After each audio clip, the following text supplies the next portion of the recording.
Welcome to Islamic Life Coach School podcast. Apply tools that you learn in this podcast and your life will be unrecognizably successful. Now your host, Dr. Kamal Akhtar. Hello, you guys. It is so good to be here among all of you. Even though I can't see you, it's almost like I'm still talking to you. It is so empowering having to hear what you guys learn and implement from these podcasts. I get such a rush from it, and I totally love it. It is my mission in life to make your mental health as independent as possible, meaning you can be proficient enough in recognizing and cleaning up your thoughts that you don't need to rely on someone outside of you to be able to provide that service to you. You can internalize the whole process that you could perform daily through thought hygiene and recognize that results that you're creating are your choice. I compare this process to the development of computers. In the beginning, when computers were first invented, they were such complicated machines that you needed years of schooling and learning of languages before you could even use one.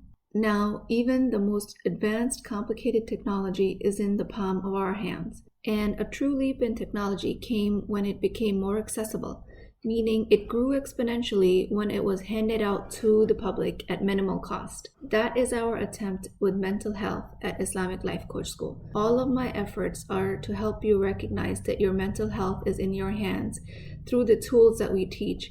And once you can harness that secret, your growth will be exponential, just like smartphones did to technology. You can be proficient in feeling better now through these mental health tools, just like you can access an infinitely complex web of information through your smartphone without being an expert in computer science. That is what I'll count to be my contribution to society. That is my purpose in life.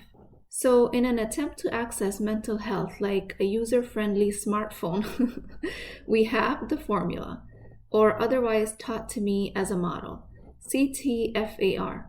Circumstances, thoughts, feelings, actions, and results.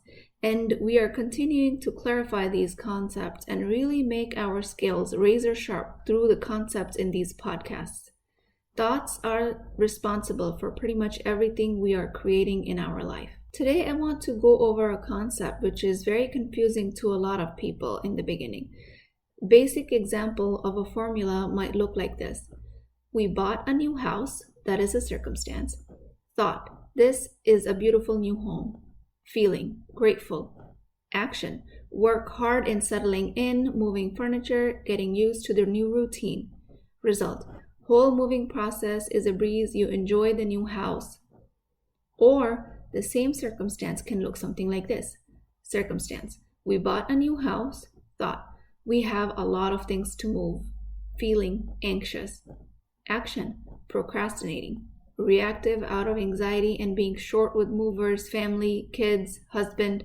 Result, moving process is a nightmare. You didn't enjoy the new house experience. Now, to my new listeners, no, this is not magic. This is a formula we follow at Islamic Life Coach School, and it is the simplest way to explain the complex web of thoughts that is the mind. And since my claim is that I will make mental health user-friendly, I am teaching you this tool in all of its intricacies. One common mistake that people make when we end up with a negative thought, like in the example above, is that we switch the action line from a different formula to justify our more acceptable actions. I realize that the topic needs further exploration because the shift is so subtle that it goes unnoticed. Pick one difficult thought out of the thought output or brain dump, or journaling, or whatever you might want to call it, when you write down all of your thoughts and apply the formula to it and do it all the way through, meaning apply the formula to just one thought. Do not stop in the middle and start with another thought because you will end up confused. You will realize once you have solved for one thought, the other thoughts will get solved by a domino effect. In a lot of cases, we end up doing what I call a crossover formula. Let's say you're having negative thoughts. I hate my body. With that negative thought, you will try and avoid how it makes you feel, so you'll say to yourself, I will not overeat. That will be your action line, but that is actually an action line from a different formula where you might be thinking, I want to lose weight. Another example is that I believe I'm bad at math, and the action line you come up with is, I find a way to study hard so I can pass my class. This is another crossover formula. Or I'm thinking I'm not a good enough parent and the action is forcing myself to be a better parent.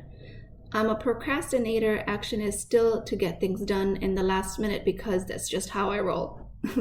This is not how it works, my friend. What you're essentially doing here is that you're superimposing one formula over another or crossing them over. All these examples are of a crossed over formula. The original thought is stressing you out, and a different thought is driving you to take action. Formulas can be intermingled like this if you don't take time to write it down, really showing yourself that your T line is proving your R line, and vice versa. Now, if you don't like math, you're really going to hate this next analogy I'm going to give you. The formula is like a geometry theorem. Yes, I said geometry theorem. Basically, you go line by line, proving one line after another. If A equals B and B equals C, then A must equal C. An example of this is the Pythagorean theorem. I can't believe I just said Pythagorean theorem in the podcast, which is related to mental health. No one is searching for that keyword in mental health, that's for sure. But I don't care, because this analogy works. Same proof can be applied to your formula. To get the most out of your thought output, you do not move on until you can prove that each line results in the next. It is a way to make a linear, clean formula. Let's pick one charged example. Thought. My mother-in-law is very intrusive. You might want to write down the action that I make polite conversation with her out of expectation. Your brain will go to extreme measures to have you avoid negative thoughts and emotions, but that will not serve you. If you're having these thoughts about your mother-in-law, then give yourself permission to think it. All of your thoughts are valid. If you immediately want to switch over to a positive thought about your mother-in-law, I'm here to tell you that it can be done, but it will fail you in the long run. You have to make space for your negative thoughts. So, what is an example of a correct formula in this? Thought. My mother-in-law is very intrusive. Feeling. I feel angry. Action. I tell my mother-in-law to mind her own business. Or, thought. My mother-in-law is intrusive. Feeling. Helpless. Action. Avoid taking any action thinking it won't do anything or it won't change anything. Or, another example. Thought. My mother-in-law is very intrusive. Feeling. Irritated. Action. I complain to my husband.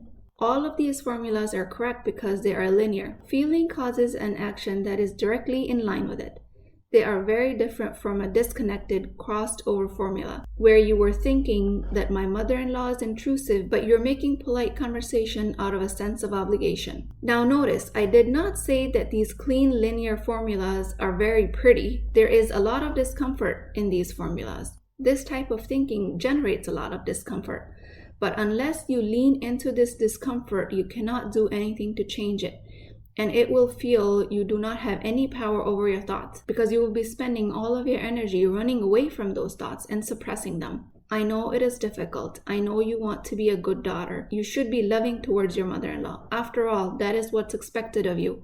And believe me, it is possible for you to be that loving daughter-in-law, but it just cannot be done out of judgment for yourself when you're crossing one formula over the other, ignoring your true thoughts. If I haven't already proven it to you, I will continue to show you how your negative thoughts do not make you a bad person. Just trust me on that one. So today we learned how I'm simplifying mental health so it is friendly like a smartphone, so you all can then take it to the next level and we all benefit from it exponentially. We also learned that while using this tool, we will be making some common mistakes, and I have gone over a very common mistake in this podcast called crossing over the formula and how to solve for it. Now we are one step closer to smartphone mental health, and that was the topic in this podcast. The source of your happiness are your thoughts, and they are even more accessible to you than your smartphones. How can you go wrong with that? How can you not utilize that? That is my question to you. With that, I pray to Allah subhanahu wa ta'ala that He lifts any curtains that are hiding our true thoughts, and He forgives us for any wrong actions that we're taking inadvertently because we are not aware of these thoughts. I pray that He shows us a clear path to how to conquer these negative thoughts. And above all, I thank Allah subhanahu wa ta'ala for enlightening us with this tool that I can refine and serve to all of you. With tons of love, I will leave you to think about these concepts. Until next time. If you're interested in getting coached by me, I'm offering a very affordable opportunity to do that with Wisdom Wednesdays. This is not a course, not a lecture. This is an opportunity for live coaching, real change with Islamic adab and etiquette. You do not need more information. You actually need a space to create change. At $19.99 a month, which is the price of takeout dinner, you as a Muslim woman will create confidence, intimacy, and connection without shame or fear of judgment, because your privacy is my highest priority. So join at www.islamiclifecoachschool.com, resources, Wisdom Wednesdays. I'll see you inside, inshallah.